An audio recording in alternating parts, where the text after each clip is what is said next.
양금자 권사입니다.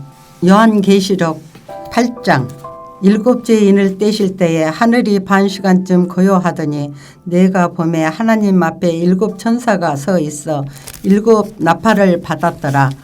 또 다른 천사가 와서 제단 곁에 서서 금 향로를 가지고 많은 향을 받았으니 이는 모든 성도의 기도와 합하여 보좌 앞 금 제단에 드리고자 함이라. 향연이 성도의 기도와 함께 천사의 손으로부터 하나님 앞으로 올라가는지라. 천사가 향로를 가지고 제단의 불을 담아다가 땅에 쏟음에 우리와 음성과 번개와 지진이 나더라. 일곱 나팔을 가진 일곱 천사가 나팔 불기를 준비하더라. 첫째 천사가 나팔을 부니 피 섞인 우박과 불이 나와서 땅에 쏟아지매 땅의 3분의 1이 다 버리고 수목의 3분의 1도 다 버리고 각종 푸른 풀도 다 버렸더라. 둘째 천사가 나팔을 부니 불 붙은 큰 상과 같은 것이 바다에 던져지매 바다의 3분의 1이 피가 되고 바다 가운데 생명 가진 피조물들의 3분의 1이 죽고 배들의 3분의 1이 깨지더라. 셋째 천사가 나팔을 부니 햇불같이 타는 큰 별이 하늘에서 떨어져 강들의 3분의 1과 여러 물샘에 떨어지니 이 별 이름은 순쑥이라. 물의 3분의 1이 순쑥이 되매 그 물이 순물이 되므로 많은 사람이 죽더라. 넷째 천사가 나팔을 부니 해 3분의 1과 달 3분의 1과 별들의 3분의 1이 타격을 받아 그 3분의 1이 어두워지니 낮 3분의 1은 비춤이 없고 밤도 그러하더라. 내가 또 보고 들으니 공중에 날아가는 독수리가 큰 소리로 이르되 땅에 사는 자들에게 화가 있으리니 이는 새 천사들이 불어야 할 나팔 소리가 남아 있음이로더라. 하늘에 계신 우리 아버지여, 이름이 거룩히 여김을 받으시오며 나라가 임하옵시며 뜻이 하늘에서 이룬 것 같이 땅에서도 이루어지이다. 오늘날 우리에게 일용할 양식을 주옵시고 우리가 우리에게 죄 지은 자를 사하여 준 것 같이 우리 죄를 사하여 주옵시고 우리를 시험에 들게 하지 마옵시고 다만 악에서 구하옵소서. 대개 나라와 권세와 영광이 아버지께 영원히 있사옵나이다. 아멘.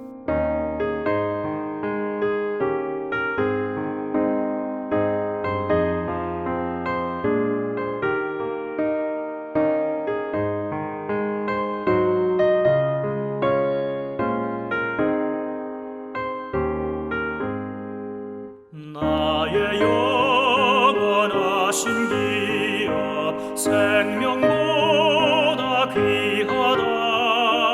나의 갈 길 다가도록 나와 동행하소서.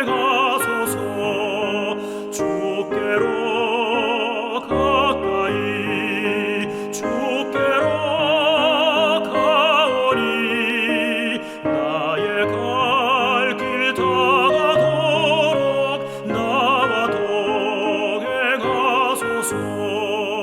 세상 복이 아니라 모든 병에 버리고 험한 길을 가는 동안 나와 동행하소서.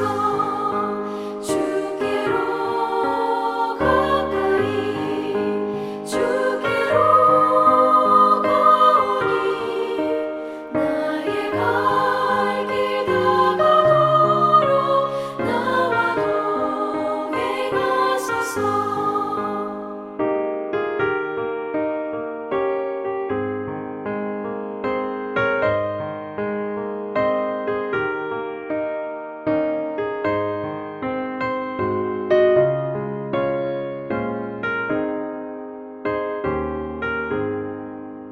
어둠 골짝 지나가며 험한 바다 건너서 전문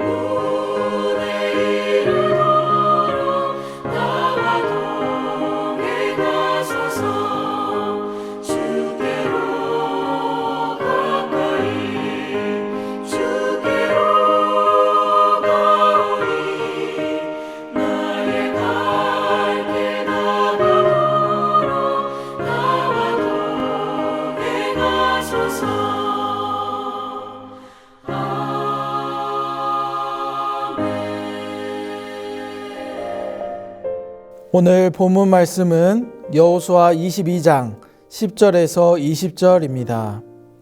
다 찾으신 줄 알고 교독으로 읽겠습니다. 그들이 길르앗 땅에 이르러 르우벤 자손과 갓 자손과 므낫세 반 지파에게 나아가서 그들에게 말하여 이르되 여호와의 온 회중이 말하기를 너희가 어찌하여 이스라엘 하나님께 범죄하여 오늘 여호와를 따르는 데서 돌아서서 너희를 위하여 제단을 쌓아 너희가 오늘 여호와께 거역하고자 하느냐.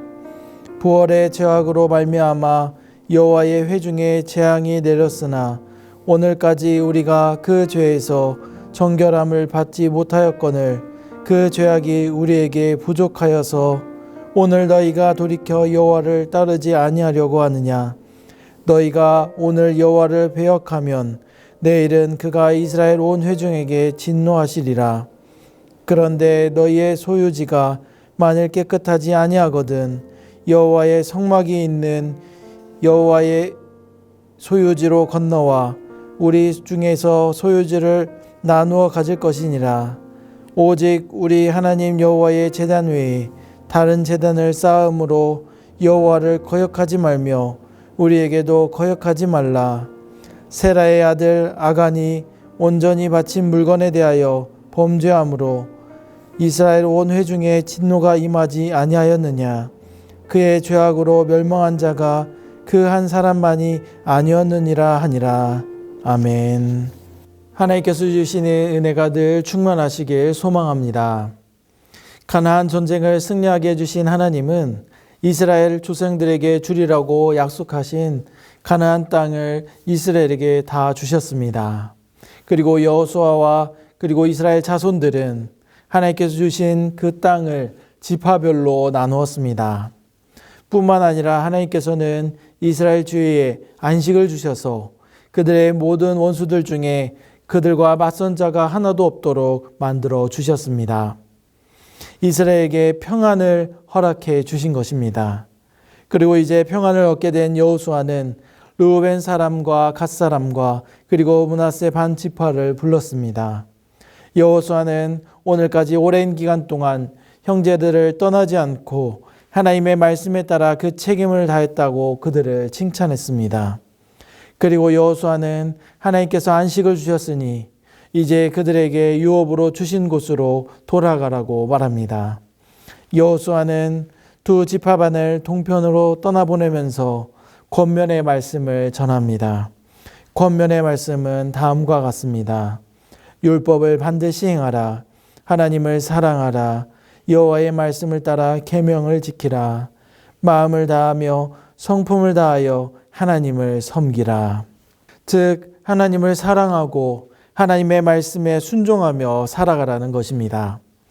평화로운 안식을 위해서 땅을 경작하고 성읍을 튼튼히 쌓으라는 세상적인 말들이 아니라 안식을 누리기 위한 비결은 오직 하나님의 말씀에 있다라고 말하는 것입니다. 여호수아는 자신의 겪어온 삶을 통해서 또 이스라엘이 출애굽하여 가나안을 정복하기까지의 경험을 통해서 오직 하나님만을 사랑하고 하나님의 말씀에 순종하는 것만이 안식을 보장받고 그리고 오랫동안 누릴 수 있는 유일한 길이고 확실한 길임을 깨달았기 때문입니다. 이는 모세가 요단강을 건너 가나안 땅으로 들어갈 이스라엘 백성들에게 마지막으로 권면한 내용과도 같습니다. 이렇게 여호수아는 요단 동편으로 돌아갈 지파들에게 권면하였습니다. 이 권면은 우리가 살아가는 데 있어서도 참으로 중요합니다. 우리의 마음이 정말 하나님을 향해 있는지 돌아보게 됩니다. 우리는 이 권면을 보면서 진정한 평안을 누릴 수 있는 것은 오직 하나님께만 있다는 사실을 기억해야 합니다. 비록 우리 눈앞에 현실적인 어려움과 문제들이 있다 할지라도 우리가 주님을 바라볼 때에, 주님을 의지할 때에, 주님께 기도로 나아갈 때에 그 문제들이 해결되고 평안을 얻을 수 있는 것입니다. 그렇기 때문에 여호수아의 권면을 보면서 그 권면이 오늘 우리에게도 권하고 있음을 기억하면서 무엇을 하든지 어떤 상황에 있든지 주님을 바라보시길 바랍니다. 주님을 끝까지 사랑하시길 바랍니다. 이제 여호수아는 칭찬과 권면의 말을 바치고 그들을 축복하고 보냅니다. 또 여호수아는 많은 전리품들을 그들에게 주었고 전리품을 형제들과 나누게 하였습니다. 이렇게 그들은 축복 속에서 많은 전리품을 가지고 기업의 땅으로 돌아가게 되었습니다. 가족이 있는 땅으로 돌아가는 그들의 모습을 상상해 보면 먼저 그들은 하나님의 도우심으로 승리를 얻었기 때문에 여호수아의 권면을 마음에 담았을 것입니다. 또 하나님을 사랑하고 하나님을 위해서 살아가면 된다라고 다짐도 하였을 것입니다. 또 수많은 전리품을 가지고 머리를 지어 가면서 하나님께 감사했을 것이고 하나님의 은혜에 너무 기뻐 밝은 모습이었을 것입니다. 그렇게 그들은 승리자의 모습으로 자신들이 받은 기업의 땅으로 나아갔습니다. 그리고 그들은 요단강을 건넜습니다. 이제 각자 받은 기업의 땅으로 흩어지기만 하면 되었습니다. 그런데 그들은 생각했습니다. 지금까지도 지켜주신 하나님, 도와주시고 인도해 주신 하나님께 감사하면서 하나님의 도우심을 기억하고 또 요단 서편에 있는 지파들과도 하나라는 것을 기념하기 위해서 여호수아가 돌을 기념으로 세운 것처럼 무엇인가 특별한 것이 있으면 좋겠다라고 생각했을 것입니다. 그래서 그들은 제단을 쌓았습니다. 그들이 쌓은 제단은 보기에 큰 제단이었고 다른 지파들에게도 그 사실이 전해졌습니다. 그런데 제단을 쌓은 것은 그들의 의도와는 다르게 오해를 불러일으키고 말았습니다. 왜냐하면 18장 2절 말씀처럼 실로에 이미 제단이 있어서 또 다른 제단을 쌓은 것은 또 하나의 성소를 만드는 것을 의미했기 때문입니다. 즉 하나님께서 허락하지 않은 성소를 세우는 것은 곧 다른 신앙을 갖는 것을 의미하기 때문에 별도의 제단을 쌓은 것은 이스라엘에게 있어서 우상 숭배와 다를 바 없었습니다. 또한 별도의 제단을 쌓음으로 우상 숭배의 모습이 나타난다면 하나님의 언약의 백성, 믿음의 공동체인 이스라엘의 신앙의 순결함이 위협받기 때문이었습니다. 뿐만 아니라 본문 18절 말씀처럼 우상 숭배의 모습으로 나타난다면 그들의 모습으로 인하여 하나님의 진노하심이 임하게 되고 그로 인해서 이스라엘 전체가 멸망하게 될까 두려웠기 때문이었습니다. 이렇게 큰 오해가 생겨버렸습니다. 그래서 이 문제를 해결하기 위해 요단 서편 이스라엘 백성들은 실로에 모여 의논했습니다. 그리고 이스라엘 백성들은 단을 쌓은 지파들과 싸워서라도 제단 쌓은 문제를 해결하려 하였습니다. 이스라엘 동족 간에 전쟁이 일어날 위기가 발생한 것입니다. 제단을 쌓은 서편 지파들을 향한 그들의 모습은 단호했습니다. 동편 지파들의 입장에서 보면 제단을 쌓은 지파들은 우상 숭배의 모습으로 보였기 때문입니다. 그들이 그렇게 생각할 수밖에 없었던 이유가 있었습니다. 당시 가나안 땅은 우상 숭배가 만연해 있던 땅이었기 때문이었습니다. 우상 숭배가 만연해 있는 가나안 땅에서 살아가는 이스라엘 백성들에게는 신앙을 지키는 것이 중요했고 특히 우상 숭배로 인한 죄악에 대해서 민감했습니다. 그래서 그들은 단호한 모습을 취할 수밖에 없었습니다. 그런데 본문 13절에 보니까 단호했던 그들은 바로 싸우지 않고 사람들을 보냈습니다. 행동을 취하기 전에 어떤 상황이었는지 알고 대화를 통해 문제 해결을 시도하는 것입니다. 실로에 모인 이스라엘 백성들은 한 번 더 생각했을 것입니다. 그들과 함께 하나님을 의지하면서 오랫동안 전쟁을 하였고 또 승리의 기쁨으로 돌아가는 길이었기에 갑작스럽게 하나님을 배반할 가능성은 극히 희박하다고 생각한 것입니다. 그렇게 그들은 대표자들을 선정했습니다. 선정된 제사장 비느하스와 10지파의 지도자들은 길르앗 땅으로 가서 동편 지역의 사람들을 만났습니다. 16절 말씀처럼 비느하스와 10지파의 지도자들은 동편 지역 사람들이 별도의 제단을 쌓는 것은 하나님께 범죄하는 것이고 또 여호와를 배반하는 것이라고 말합니다.